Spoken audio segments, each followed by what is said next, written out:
When it comes to video games, there's a unique emotion you feel. It could be riveting, slow, sad. The game could be as addictive as a drug or put you in literal physical pain. However, have you felt a game that instilled fear into you?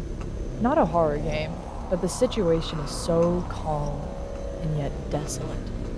Like, sure, you're fine for now, but if you make a mistake, as meaningless as that mistake is, nothing would be there to save you, and you would fade into the long dark.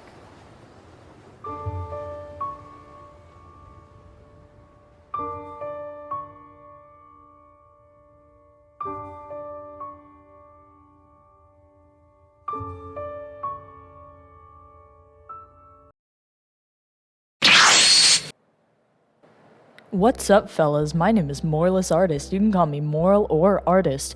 So even though I uploaded my intro video recently, I made that video last semester. So it has been a while since the last video, and I've been going through it, I'm gonna be honest. I had SATs, I got sick, and you tell me how easy it is to write a script when every time you blow your nose, it feels like there's bombs going off in your ears.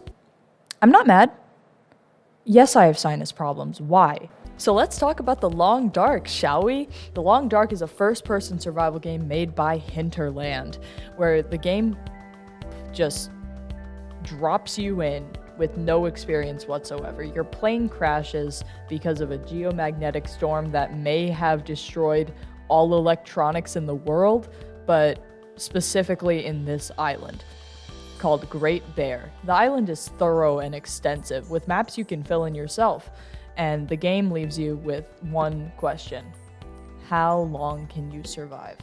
I discovered The Long Dark in 2016 from a playthrough from when it was in pre-alpha back in 2014, and even though it was a fraction of what The Long Dark would be in the future, I was unbelievably obsessed. So for years, I desperately searched for anything that would sate my fix, mostly watching the same 2 playthroughs over and over, but that's fine. Until I actually bought the game. Now, I've watched countless playthroughs, so you would expect me to be good at the game, right?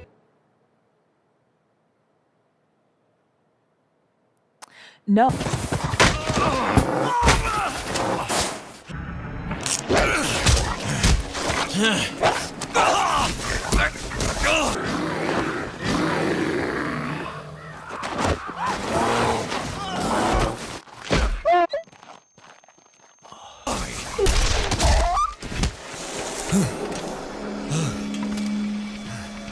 You can catch it already. The Long Dark is not forgiving. When you die, not only is it so embarrassing, why would you do that? It deletes your save completely.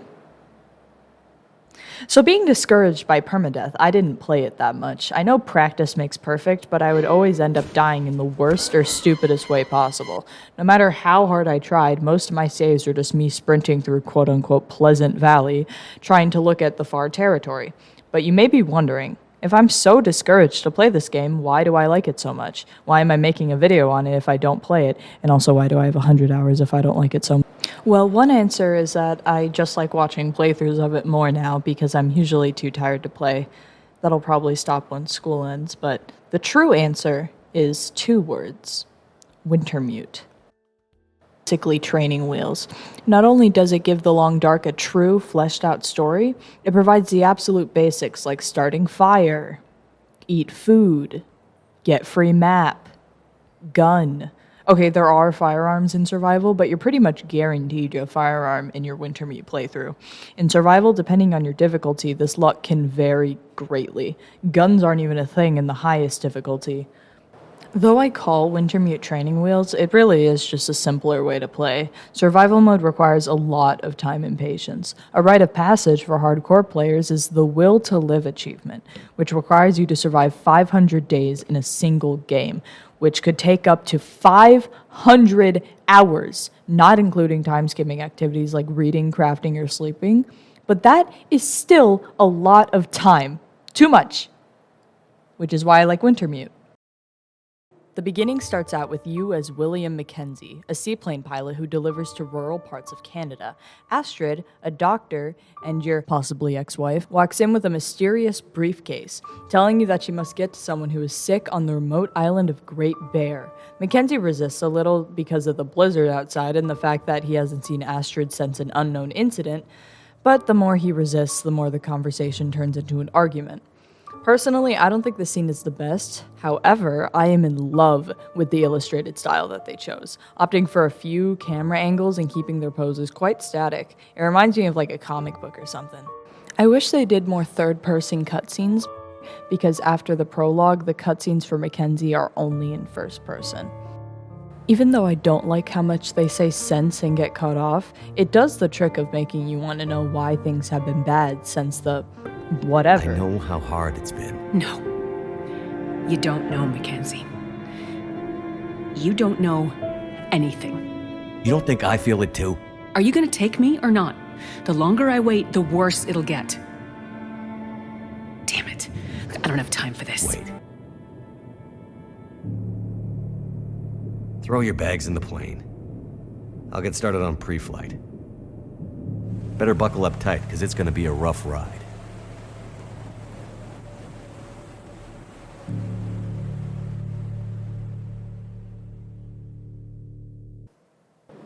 They head out and start flying, and look at how beautiful this is. God! Tell me that isn't pretty. There's a bit of hinting of their past marriage. Mackenzie tries to fix his relationship, which again turns into an argument, but something is wrong. Sounds legit. I don't question your life choices, Mackenzie. Plenty of things you could be doing besides hanging out in your dad's old plane and drinking in the daytime. Hey, we had a lot of good times in this plane. And it's under control. I know, okay? I'm not here to fight, really. The choice I made. I did it for us. Look, you don't have to. Let's just not... No. It's important that you hear this. There's things I need to say. Mackenzie, not now. There's... Just let me tell you. Will, shut up for a second. Something's wrong. That is not good. What's going on? Power's gone. Whole electrical system looks fried. Shit! What's happening? No power means we're going down. Hold tight. Will?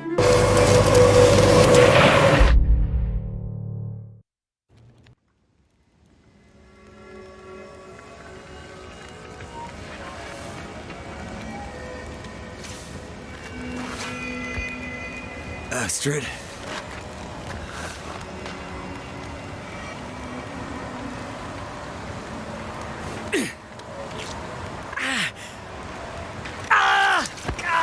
Astrid! The plane crashes. After resting, you wake up and find the briefcase. Knowing Astrid, you know this is important, so you have to find her. And you must get it to her. Okay, so this is where my experience fails me, because once you get into the game for real, there are so many things to do besides the story. There are notes to find, caches to find, and it's a lot easier in Wintermute because you have the map already, unlike in Survival where you use charcoal to draw it on your own.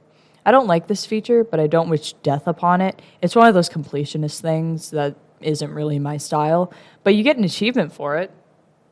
The 4 available chapters consist of you exploring and trying to find out what in God's name happened here.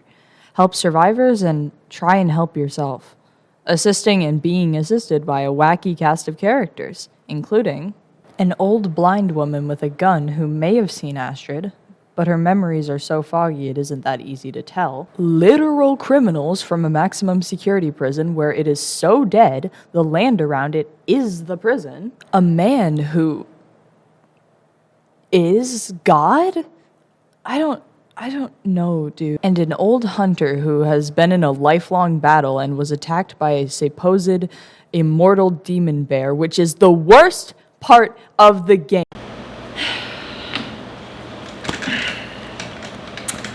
Hi. So, you may be wondering what the hell is going on, and I'm here to tell you that the 12-minute audio recording for my video was only 8 minutes long. I only found out when I was pretty much done editing, and I don't know how it took me so long for me to realize that like not like half, but like a quarter of my audio was gone. But we're here now, and it's due tomorrow, so I have to get this done. So we're just gonna summarize the rest of my video, and then we're gonna go from here. So the reason why I was so vague about the plot of Wintermute is because there's only 4 chapters out right now, and the 5th chapter is probably not going to come out until very late 2024 is what they're predicting. But I wouldn't be so mad, God, stupid mask, if they didn't make Tales from the Far Territory. So Tales from the Far Territory is a very controversial DLC, mostly because it just wasn't really finished when they announced it. So people were just like, this isn't that good, mixed reviews mostly. I like it as a concept because it adds a little bit of a story to the original survival mode, which is basically unheard of. They add more stuff, which is kind of just like to clutter your inventory with, but I'm just bad at inventory management. It was just kind of an iffy DLC overall, just kind of adding more without really adding substance, if you know what I mean. And that's all I have to really say about Tales from the Far Territory, but the music is just... It's so good, perfect, flawless in every way, thank you. And that's pretty much all I have to say about The Long Dark, and I hope that despite this video's quality, you enjoyed it. And now I can talk about where we are going to go from here. So, as I said in my last video, this is a class, and after I'm done with this class, which is pretty much where we are because my finals are tomorrow, I won't have access to this technology anymore, which means that I'm gonna have to figure out different ways to make videos. But I am a lover of adventure, and we'll get through it. And I'm already looking at cameras to purchase now, but I have a microphone, so we're that close.